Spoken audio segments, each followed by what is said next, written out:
ভারতের সাথে আমাদের সম্পর্ক হবে ন্যায্যতার ভিত্তিতে। আজকে শুনছি বাংলাদেশ হাই কমিশনকে নাকি ভারত ঢাকায় ধমক দিছে, যে কেন আমরা ওই কথা বলছি। ধমক দিছে নাকি ওই ভারতীয় হাই কমিশনারকে এই খুনি হাসিনাকে আশ্রয় দেওয়ার জন্য শুধু ধমক না, লাঠি দিয়ে দেশ থেকে বের করে দেওয়া উচিত ছিল।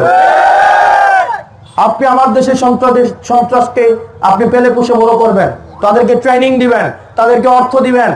অন্তত 30,000 আওয়ামী লীগ কর্মী আছে পাসপোর্ট এবং ভিসা ছাড়া ভারত আশ্রয় দিয়ে রাখছে, রাখে নাই? তো আপনি আমার দেশের সন্ত্রাস আপনি পালবেন, বাংলাদেশকে আপনি ডিস্টেবিলাইজ করবেন, আর আমি আপনার সাথে বন্ধুত্বপূর্ণ সম্পর্ক রাখবো, এত ঠেকা পড়ে নাই। এই ভারতের যে সন্ত্রাস গুলো কদিন পরে পরে আমাদের দেশে ছেড়ে দেয়, ছাড়ছে কি না?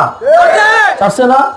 বাংলাদেশের সন্ত্রাস গুলো ভারত আবার পাহারা দেয়, ট্রেনিং দেয়, অর্থ দেয়, দিয়ে বাংলাদেশে কদিন পর ছাড়ে। আমাদের দেশে এসে দুষ্কর্ম করে না? তাদেরকে বারবার করে বলা হয়েছে, শুনে না।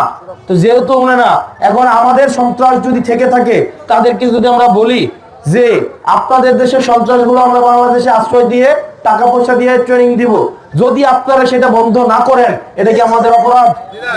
এটা কি আমাদের অপরাধ? সম্পর্ক হবে ন্যায্যতার ভিত্তিতে। আপনিও সন্ত্রাস ছাড়বেন না, আপনার সার্বভৌমত্ব আমরা সম্মান করব।